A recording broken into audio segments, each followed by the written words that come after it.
Hello, everyone, and welcome to another Mysterious Worlds. I'm your host, Paul Rook, and over the last couple of weeks, I've been conversing with our next guest, and he's even sent me a copy of his book. We are. This is the book. The thing's not going to pick it up. How about that? That's just weird. Okay, that's the book. Um, so I know with no further ado, I will introduce Nick to the studio. Hello, Hi, good Nick. evening. Yeah, good evening, Paul. Lovely to How are be with you. you? And you're excellent, thanks. It's great to be chatting this evening. Absolutely. Okay. So, you contacted me about your book. Yeah. Tell me a little bit about what got you started onto your book. Right. Well, that's really the story of my life in many ways because the book I've written, Revelation, is a thriller, and Yeah. you can read it as that. It's a roller coaster ride, a lot of exciting action, great characters, all kinds of things happen. Um, but the book's basis is essentially poses the question, what would happen if somebody could 100% prove that life after death was a scientific fact? As things stand at the moment, Hmm. nobody's been able to do that. And so the idea behind the book is, well, what if that could happen?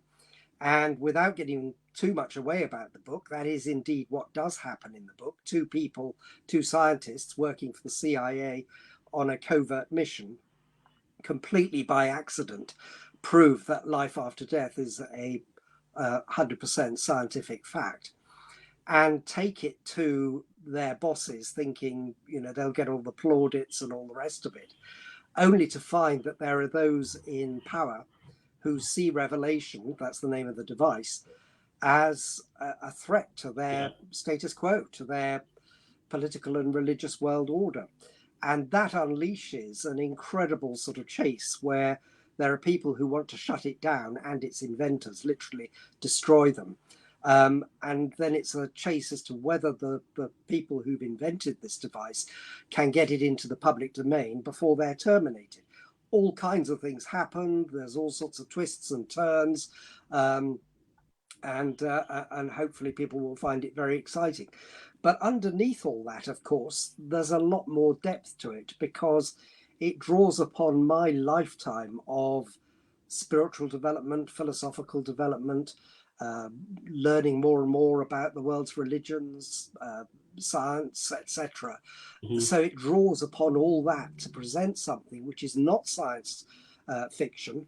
It is very much based in the science of today, the religion of today, the politics of today, etc., and presents it in a thriller format. Now, when I was a child, literally from the age of 5, I was able to, first, I was able to hear spirits. And then as I grew up into my teens, I was able to see them as well. So for me, the reality of the spirit world is just exactly that. It is real.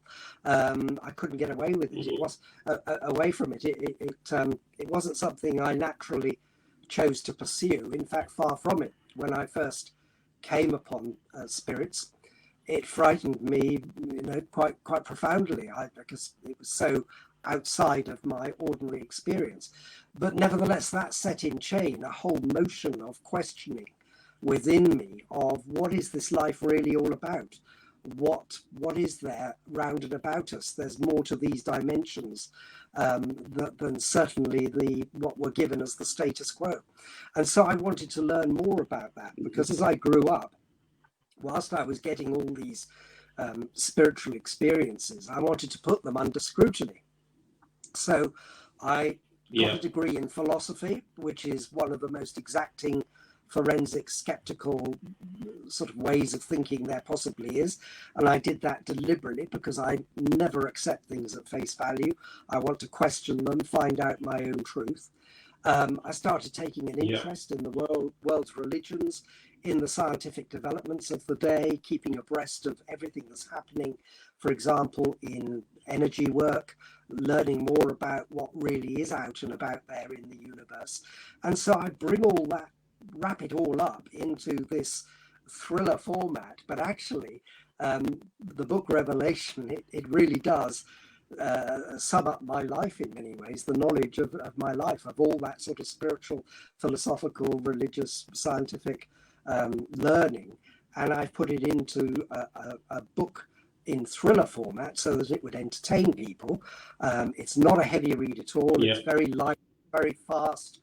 The chapters are short. It takes you through at a pace so that you can enjoy it as a quick read, but also within it, hopefully there's some really deep questions that will resonate with people, and people will think, you know what, I've always thought that. So sorry to go on, Paul, but that in a nutshell is how I came to write the book, why I wrote it and what it's based on. No, that's it. I mean, I've read probably half the first chapter. And yeah, as you said, it's very fast paced, and so far so good. But I'm actually going away on holiday next week, so I'm going to be taking the book with me to finish it all off. Yeah. Well, people say it is a good read. Yeah, it's a good holiday read. So yeah.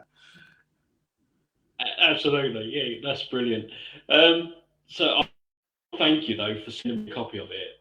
That's really You're nice welcome. of you, and I'm going to enjoy reading that. Okay, so you mentioned your own spiritual journey, and what was the experience you've had with the paranormal and the afterlife? Quite extensive. As I say, it started when I was probably about 5 years old, was my first spirit experience. A young girl in her teens who passed away in the house in which my family lived at that time. I was only 5 years old, and she used to walk down from the upstairs into my room, stand by my bed. I was absolutely petrified. But that was the first of many. As I say, it was not till my teens, really, that I started to see spirits as well. Now, I was very fortunate that my mother was very psychic, because I know a lot of people talk about when their kids see things or hear things or whatever, they kind of have it beaten out of them or told to grow up, stop being so stupid, etc. Thankfully, my mother saw things as well, and indeed she saw that young girl in our house, and so that wasn't discouraged in me. It wasn't encouraged as such, but it was certainly not discouraged. And as I grew up and began to throw off the mantle of orthodox teaching, which I found very unsatisfactory, the fact that you have to believe this or you have to believe that, or this is the way things are. And it kind of flew in the face of what we were discovering more and more on the scientific field. Now, I'm not a scientist by any stretch of the imagination, but you only have to look at what's the scientific developments of the last 100 or so years to see that they're literally flipping everything upside down. And the more they discover, the more they realize that the accepted way of perhaps seeing the world is something quite different. And particularly, I think I mentioned energy work earlier on, the fact that we now accept that the whole universe is made up of energy. As Einstein said, you cannot destroy energy. And as spirits, we are energy. We come from spirit, we are spirit, we will return to spirit. And our energy cannot be destroyed. We take on a completely different format, but that energy cannot be destroyed. So the acceptance of the afterlife for me was something that came very young and very naturally. Obviously, I then developed that interest and took a great interest, having got a degree in philosophy, to put it all under intense scrutiny. I then went and sat in circle at the Spiritualist Association of Great Britain in London, to become a fully fledged spiritual medium, and have been ever since. Interestingly, perhaps or not, I don't call myself a spiritualist, and that's simply because I don't like labels. I find labels divide us. Yeah. If you're not a member of this club or this religion or that religion, we all seem to try and find ways to dislike each other or find ways to take offense with each other. I find that very disheartening. I think we're all spirits, we're all part of humankind, and I wish we could live in peace and harmony and understand that we are all linked by that spirituality. We don't need to belong to a particular label. It's how we live our lives, what we do with our lives, how we look after other people and the animals and the planet and all those kinds of things. And so I strove for my own truth. And I still, to this day, to my dying day, I will be a seeker after truth, an independent seeker after truth. I won't adhere to any one dogma or any one way of thinking. I'll always say that there is so much that we do not know. And even the knowledge that we do know is infinitesimal in comparison to what we could know. So I'm on that path, and I always will be. And so that's my experience of the paranormal and everything became like second nature as it is now. And I've had many experiences of spirit. I had one not long ago where a very dear musician friend of mine, I woke up in the early hours of the morning to find her spirit standing beside my bed. She died some years previously, quite suddenly. And I was wide awake, absolutely wide awake, and looking at her, and she was looking at me with the most beautiful smile on her face, exuding pure love and serenity. Spirits, I've found, have always come through with love, never coming through to judge or anything like that. And whilst I was awake, I reached out my hand. I wanted to try and take her hand, and I was smiling back at her with pure joy. But in that moment, she disappeared. They tend to retreat from you if you try to interact in that way.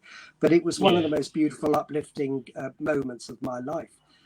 When you have those experiences, it is wonderful. I don't try and persuade anybody of it, because I think that's part of the problem, is that people say, well, you've got to believe it because I'm telling you. No, not for a second.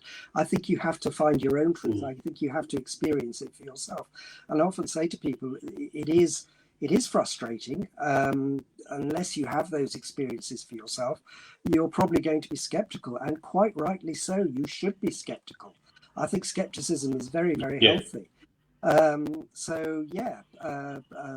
But to me, having those experiences, they're wonderful.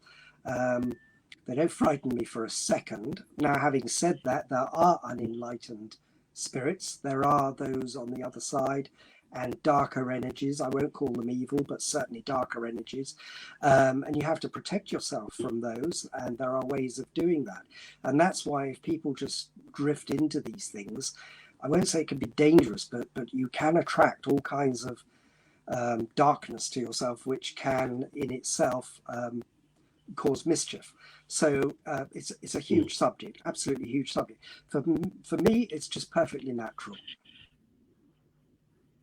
Yeah, that's good that you had the support of your mum. What about your dad? Did he support you as well, or any of the other family? All support? No, my dad's he's still alive. He is a lovely man, a very spiritual man. He probably wouldn't admit to it himself, but he is, and a lot of goodness in him. But he didn't have sort of natural psychic abilities. Let's put it this way. I think in all of us, it's part of our birthright we are spirits after all. It's part of our birthright to be able to have that ability to pick up on the spirit world. But some people undoubtedly have it more than others. You can develop it more. You can actively go and search to develop it. But essentially, it is something that it's like just being born with a particular talent. You might be born with a talent for music or something like that. It seems to me that some people seem to have their spirituality in terms of being able to sense spirit presence that is heightened from a very young age. others seek it out and then develop in whatever ways they want. Mm-hmm. I mean, because I'm a paranormal investigator, so Yes. I've not actually seen a spirit as such. I've had unexplained occurrences, things I can't explain. Yeah. But as for seeing a spirit or whatever you call it, I've not had that experience yet. I'm always on the lookout for, the whole Ghostbuster scene in the library and you go start reading the books. That's what I would love. But it doesn't always work out like that. Yeah. So I mean, I think Keep searching. because I'll tell you this though, Paul, they are round and about. absolutely. They are round and about. And that's the Oh, thing when people say, well, where are they?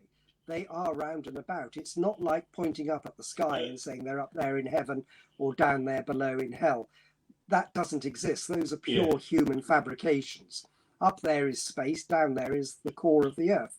So stop talking that kind of nonsense that people do to frighten people. The spirit world is round and about us. Yeah, I mean, I forgot. Sorry, yeah. No, carry on. I was just going to say that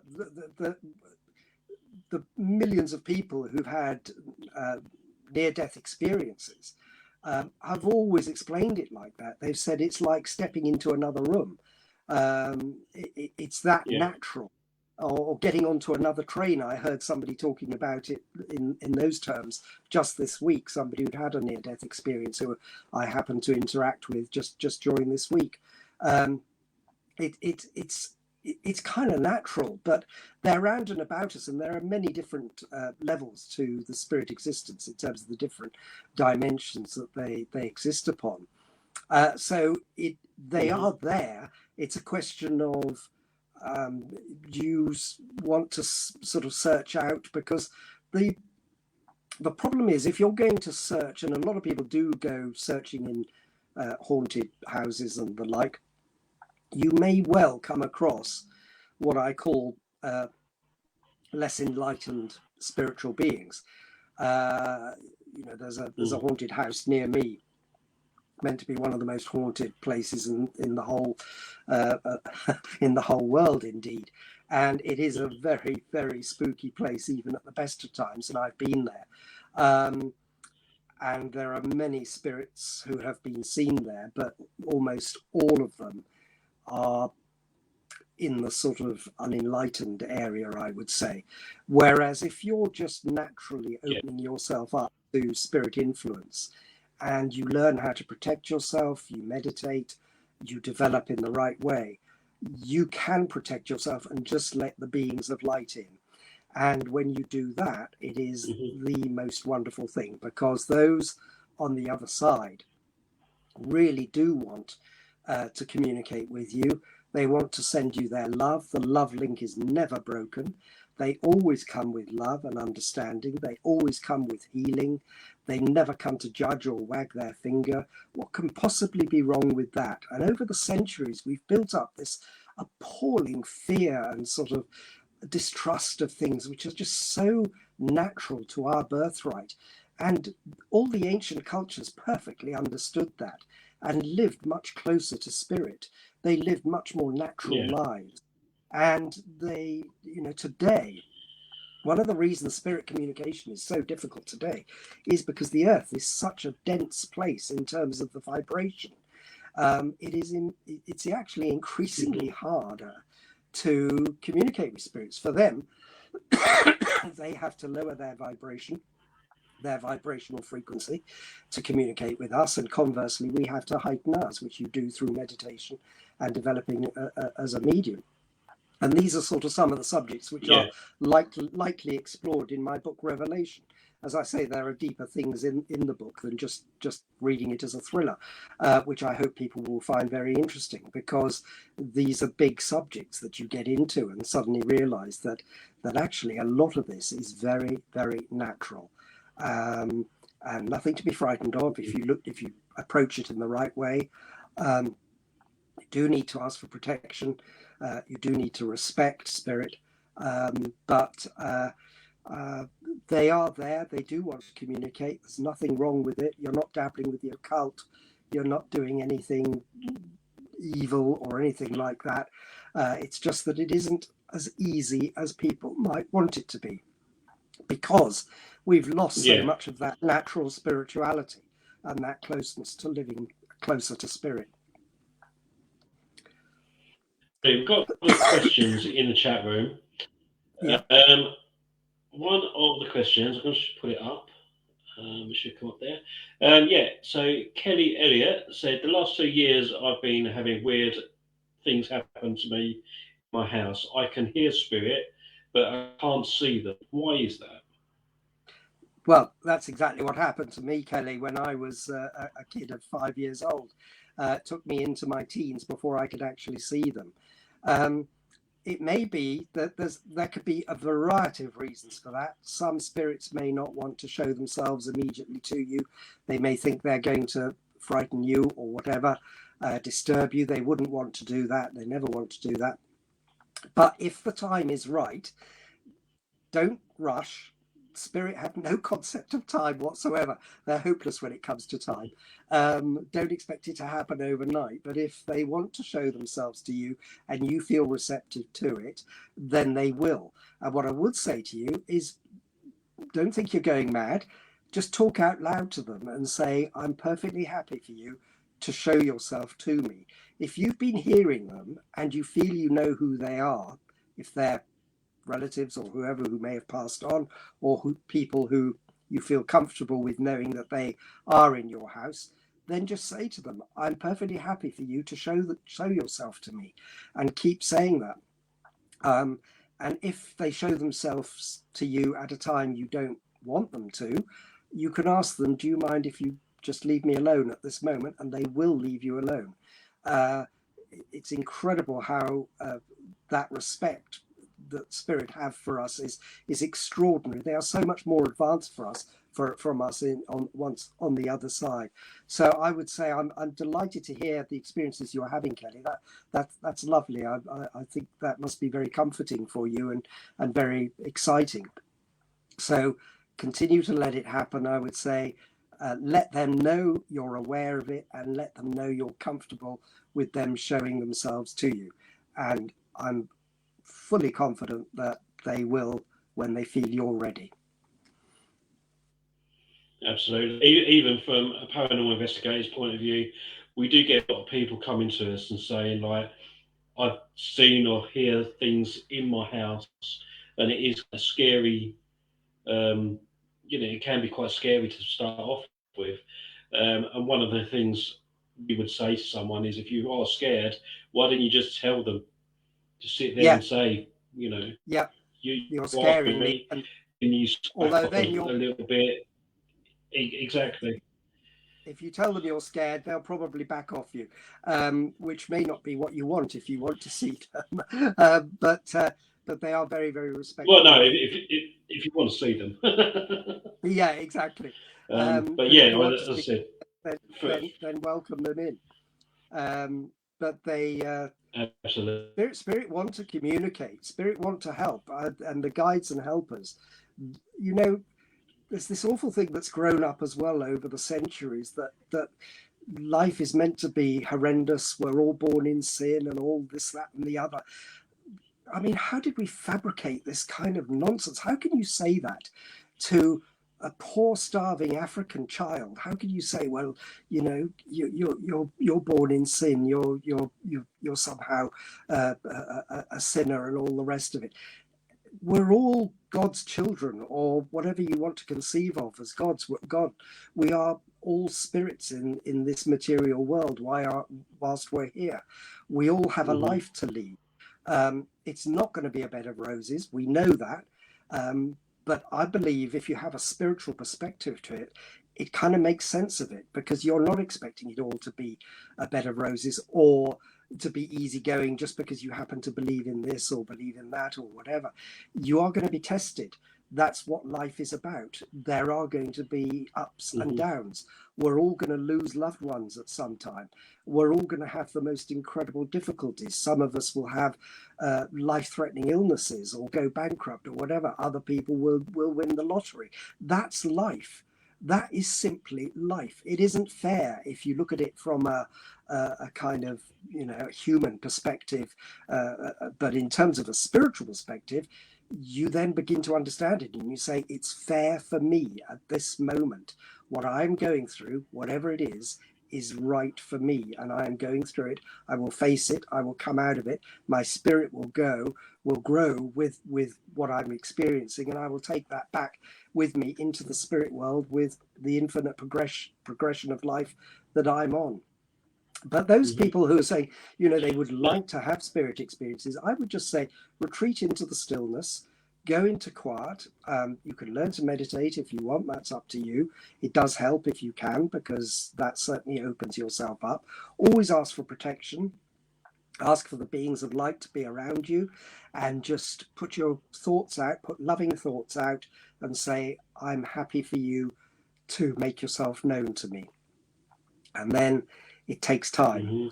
Hmm. It doesn't happen overnight. I can tell you, even with the gifts I was given as a child, I still had to develop at the SAGB in London as a fully fledged spiritual medium and really learn how to control that side of things so that I knew what was genuine spirit communication, put everything under scrutiny, and recognize when I'm having experiencing the real thing, as it were, or where Hmm. your mind is putting all sorts of thoughts into you. But you can do that.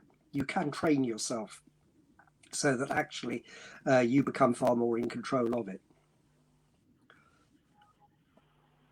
Absolutely. I done, because I'm not very spiritual myself. I don't hear or see spirit or anything like that. I undertook an experiment, another video, and we sat down, and over 4 sessions, this was, but there's practice in between, but we had 4 sessions where I would just sit down, do the whole meditation stuff, and then by the fourth time, I was able to start visualizing my surroundings and Yep. meeting spirit guides and exchanging of gifts and things like that. And that was after 4 sessions um, with the medium, and probably about 3 or 4 sessions just myself, um, trying to Yep. practice. So it does work, and it does come with time. Yeah. Absolutely, And I found that really interesting. everybody will be different. Some will do it quicker Mm, than others, and you do need to have patience and dedication if you want to go that route. But I never preach to people and say, do it or don't do it. It's entirely up to you. Um, I do it mm, because it comes naturally, but also it's because I totally accept that pursuing a sort of more spiritual path in whatever way that is. Nobody's perfect, and certainly I'm far from perfect. But to my mind, um, if more people could do that, we'd have a better world. And at the moment, there are so many people, so many ideologies, so many political mm. parties and ways of thinking that seem to want to subjugate people rather than let people live in freedom and freedom of thought above all else. Because when you've got people Yeah. free thinking and striving for their own truth, it's a very wonderful thing. But where you've got people trying to control that truth, inevitably you start to shut out spirituality and spirits, and they find it very Hmm. hard. That's why I say the Earth's atmosphere at the moment is incredibly dense. You look at what's going on around the world in terms of the conflicts, the the deprivation, the starvation, all the things that are happening. I know we can look on the other side of the coin and be optimistic, but actually there's a lot of darkness around of Mm. our own making. And because of that, it's Yeah. incredibly hard for spirit to come through and influence, because people say, well, why can't they influence things in a better way? They are trying, believe me, but it is very, very hard, because we put up our own barriers, and there are people, and we all know who we're talking about, who are completely closed to it. Their ideology, Yeah. their political thought, whatever it might be, doesn't allow it for a second. You know, if I lived in certain countries, I'd probably be locked up or whatever, because, or worse, because of the ideology of those regimes. And Yeah. it's just Absolutely. such a shame. Yeah. Yeah. Okay, so another question we got from Bobby. Let's bring that up as well. How do you see them? How do you see the spirit? Do they? Is it like in the movies where you can see through them, or are they solid? Actually, it's a very good question, Bobby, because yeah, a lot of people do ask that. What do they actually look like? First thing is, and excuse me, I've got a slight frog in my throat. You have no doubt whatsoever that you are looking at a spirit, because they are slightly different in terms of they exude a kind of shimmering light in a way. It's not like the movies, but it's well, it depends which movie you see. They're very real, very real. The people that you see who may be relatives, or in my instance, the musician friend who passed over, absolutely without question, it was her. She looked younger than when I'd known her, because often spirits do show themselves in their prime, Mhm. rather than maybe when they're much older, or whatever. But they sort of shimmer. They're not solid in the sense of how we would say we are solid. I mean, I'm looking at Paul and he's looking at me, and we know we're solid, but Yeah. there's this kind of shimmering quality about it, that they're not transparent, but they're also not quite how best to put it, not as if they're attached to the earth. That's the best way I can describe it, although they look as if they are standing next to you. There's a kind of almost a shimmering quality that says they're not, and they can appear and disappear literally at a moment. They can walk through walls, because they don't feel walls in the way that we do. It's not solid to them. We know everything vibrates Right. together as energy, and spirit is energy, but it's vibrating at a much, much higher rate. So they can walk through walls. It's one of the reasons you hear stories of people seeing, you know, columns of Roman soldiers walking at waist height along an old Roman road, which is below the road surface that we have today. They don't feel that solid substance like we do. Again, big subjects, but you will know, if you see a spirit, you will know that it's a spirit. Not only because it might be a spirit of a relative who's deceased, and you think, oh my God, yes, that's Uncle whoever, but also because of the nature of their substance. They are more ethereal. They shimmer with light, beautiful light. They are often kind of surrounded in a translucent, very white light.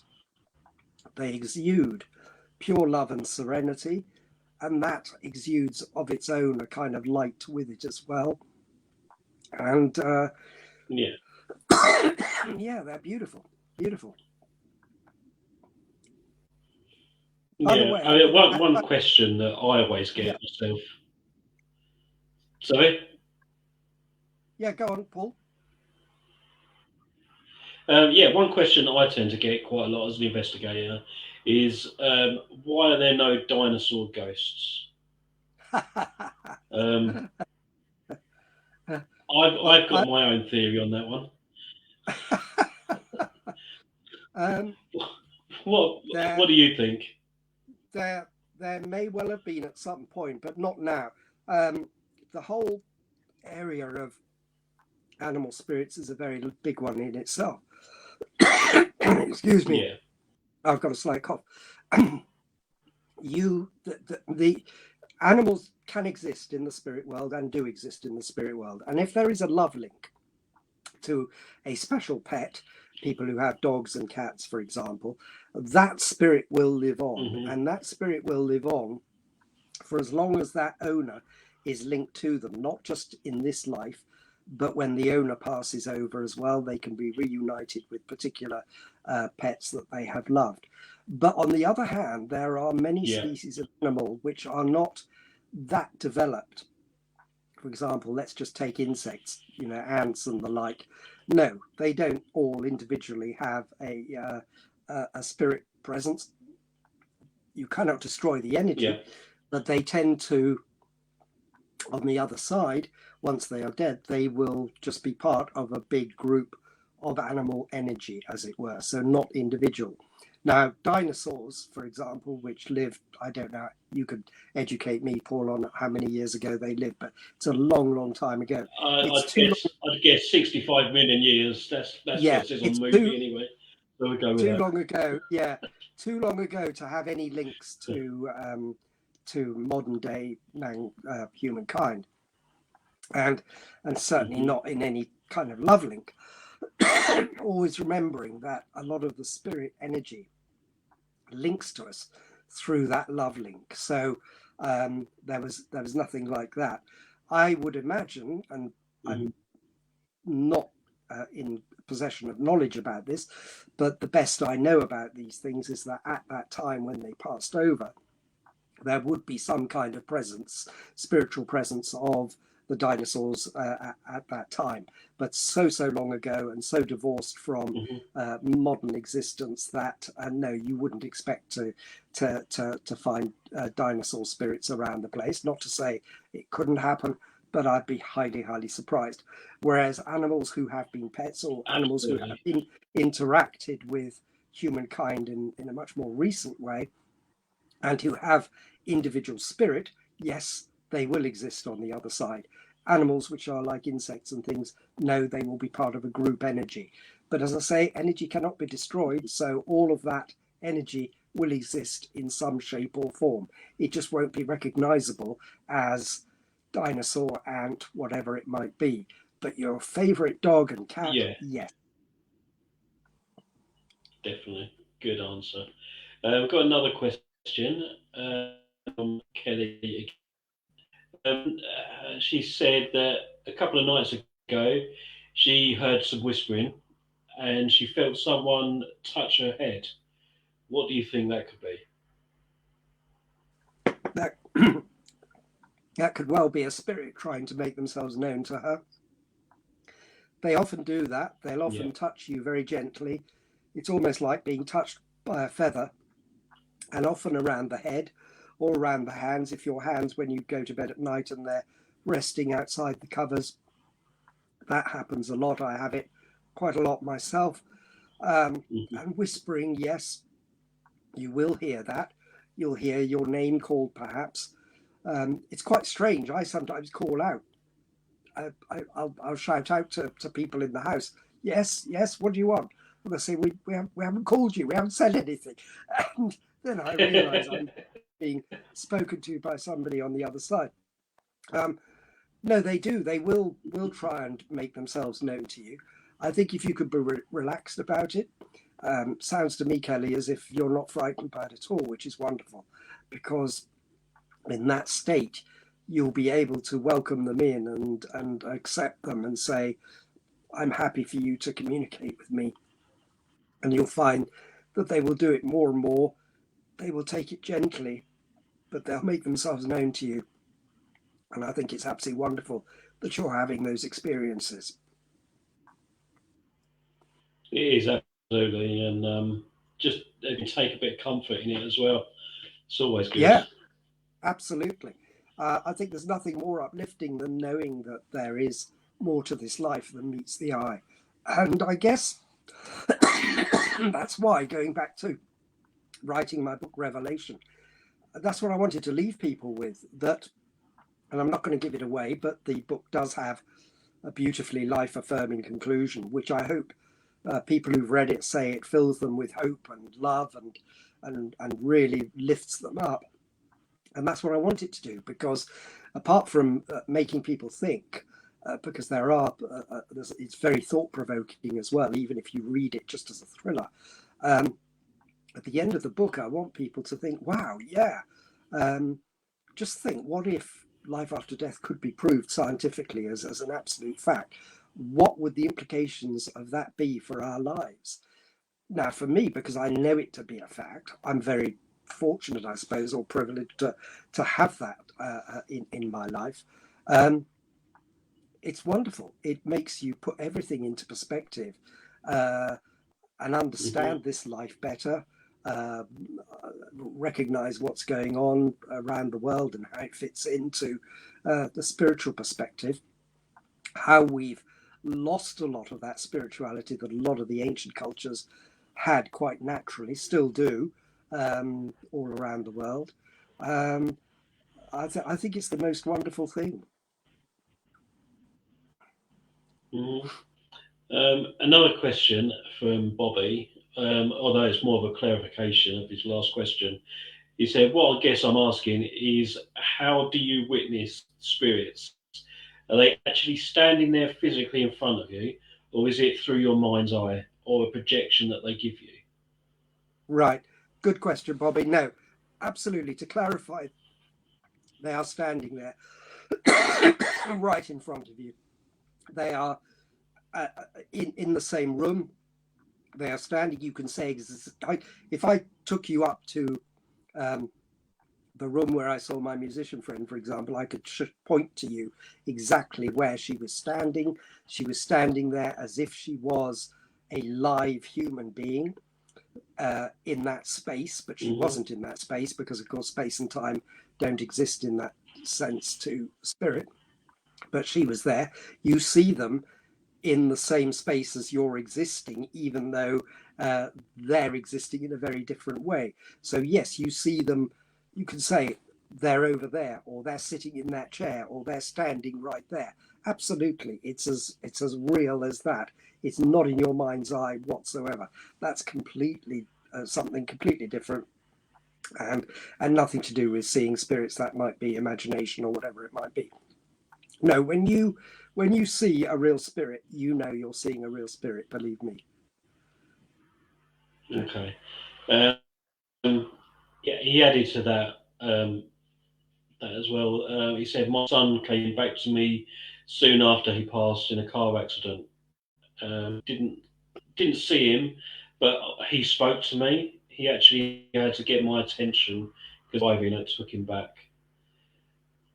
So That's that's that's beautiful. I'm so yeah, happy that you had that experience, because I hope it brought you comfort and made you realize that your son is in a better place. He's happy. He's whole. Whatever happened to him in the accident is completely left behind. Um, he's now happy and whole. And I hope you took great comfort from that. I think it's lovely that you had that experience. absolutely. Yeah, it's only the outer shell that leaves us at the end of the day, innit? And it's the essence or the soul that still Yep. lingers, still Yep. around. Yeah, But that's the lovely thing as well. They want to communicate. He will have wanted to give Bobby comfort and say, "I'm all right. I'm doing okay." Um, yeah. so That's exactly what he said. I've just put it up as well. what's He he actually say? said, "Dad, I'm okay." Exactly. The spirit Exactly. said, Dad, I'm Yeah. okay." So Yeah. Well, that's exactly what they do yeah, want to say. They want to reassure you, and particularly passing across in traumatic circumstances, they want to reassure you that they're whole now in terms of in spirit. They are free from pain. They're absolutely fine, and that love link is never broken. I think that's beautiful, Bobby. I really do. I'm so happy that you were able to have that experience. And I think I would just say, if you want to encourage it, just keep talking to him. He will hear you, and you may have more of those experiences. absolutely. And you know, you can always go and do the meditation as well. Yeah, and see if they come to you through the meditation. yep, That's another absolutely. communication. Um, Yep, I mean, if you want to progress, you can always sit a circle or something. I'm sure there's a spiritualist yep. church or something nearby Yeah, that you could because attend. they are some of the better places where you can develop. As I say, I don't call myself a spiritualist because I don't want to adhere to one particular way of thinking or have a label or anything. But having said that, if you are Hmm. serious about developing properly, then a spiritualist church sitting in circle is a good way to do it, because what you will have there is hopefully an experienced medium who can guide you, teach you how to protect yourself, teach you how to meditate properly if you want to develop in the spiritual sense, and and keep you safe and um, help you along your path of whatever, however you want to develop. Yeah, absolutely. So, yeah, going back to the book then, what obviously I know you said that it's your journey and your life story sort of put into the book, but why did you go down that path instead of maybe doing an investigation side of things or the spiritual I think churches? I mean, I think there's ways for it, so why pick the book? Well, I firstly I've done all that in my past. I've served at the spiritualist Okay. churches. I've done all that kind of thing, a long, long time ago now. But what I wanted to do was something very different, and Revelation is, I would say, almost unique. I've certainly not come across anything like a spiritual thriller like that before, where you've got uh, somebody who can bring that kind of wealth of knowledge from a spiritual, philosophical, scientific, religious point of view, wrap it all up in a thriller, present it to you as just a roller coaster, action packed ride full of action, Yeah. love, romance, humor, great characters, all the rest of it, everything you'd expect of a thriller, but actually wrap it up like that, but then give you this in a way that poses questions, is thought provoking, makes you think, not just about, well, what would happen if somebody could prove life after death was a scientific fact. And that's what happens in the book. Not Hmm. everybody is delighted. And there are those who want to close it down and destroy it and its inventors, because it goes against, it threatens their status quo, both politically, religious wise, in all respects, whereas others will celebrate it and welcome it. And so the book does pose questions that make you think, yeah, what would happen if that really did happen tomorrow? How would the world react? If you go out tomorrow, Paul, with your equipment or whatever, and you suddenly are able to prove to people that it is scientifically a fact that life after death is reality, how would people react? At the moment, Yeah. all we've got is people can go to mediums, etc., but that's not always satisfying. There are good mediums, there are not so good mediums. You get great evidence, you get not so great evidence. Hmm. It's not hard and fast. Whereas if it was proven scientifically 100%, that would have a seismic effect upon the world. Um, I almost kind of hope it Yeah. does happen, because I think the world needs a wake up call like that, something major to happen to Absolutely. really, I do. There yeah, is. I was talking to someone this afternoon about it actually, and they said there is an investigator out there in the US. I think he is. He's scientifically proven that unseen things can touch you. Whether that's life after death, I don't know. But I don't think he's come out into the mainstream. There's only a few people that know about it at the moment. yeah, Um, it but doesn't sound that's like. on sort of on the horizon. Yeah, it doesn't quite sound like what I'm talking about here. I'm talking about where you have a device, which in the book is Oh yeah, called yeah, no, Revelation, that's which can 100% yeah, prove life after death as a fact. Once you get that, if that happens, it will have a seismic effect upon life on Earth, because people will, of necessity, have to question everything. At the moment, you know, some people might say, well, I've already got that. I've got my faith that tells me that or something. But actually, that's never been quite Yeah. enough, because if it was enough, we'd all be living in a very different way. So it needs something like that to happen to wake us out of this craziness that we've got ourselves into at the moment. But yeah, that's to go back to your original question, Paul. Yes, it does. The book does bring to bear all my knowledge and understanding, but it's not a preachy book. It doesn't hit you over the head with, you know, facts or anything. It just weaves it into the story through the characters, through the action, through the humor, through whatever. So it's very, very natural, and you can read it in a very light way. But as you go through, you might think, gosh, I never thought about that, or God, yeah, I'd always thought that, but hadn't really stopped to think too much about it. So it's all there. And as I say, it's a short, quick read, but once you stop and think about it, there's a lot to it. There's a lot of depth to it, and I hope at the end you come out, as most people do, I think, and think that really has made me feel good. And if it does that, I'm But delighted.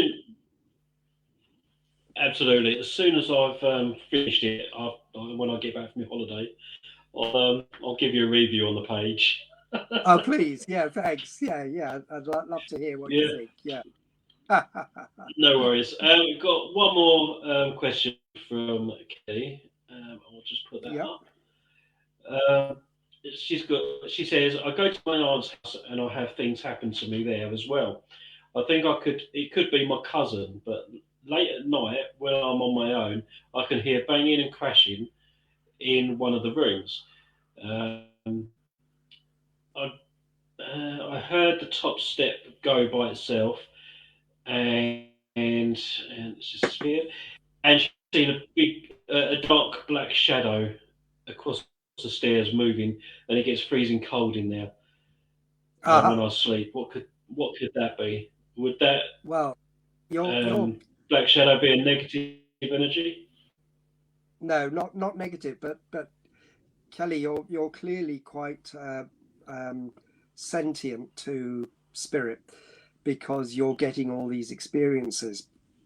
A change in temperature where you walk into a room and it feels ice cold is a clear sign of spirit presence. Those who do have dogs and cats, just going back to that, will often have experiences where they won't go into a certain room, or their hackles rise and they get spooked Hmm. by it.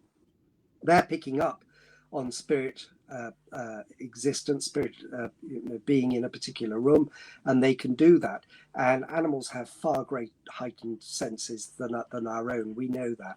But Kelly, you're obviously picking up on these things. You will find that it does tend to happen in the stillness, in the quiet, in the late hours, the early hours. And that's simply because it's easier for spirit to come through when there is calm and quiet and things are still. That's why I say going back to this world is so full of noise and confusion and explosions and hatred and all kind. It's a very, very dense atmosphere. That makes it very hard for spirit to come through and make themselves known. But if you're able to find a bit of peace, a bit of stillness, a bit of quiet, you will be open to spirit influence. That's why when people do meditate, like when we used to go into circle at the SAGB, we'd go into an upstairs room that was perfectly quiet. Everybody would sit in circle. There are probably about a dozen of us sitting around in a circle in complete silence. The light would even be turned out, so it was complete stillness, and you could open yourselves up to spirit influence.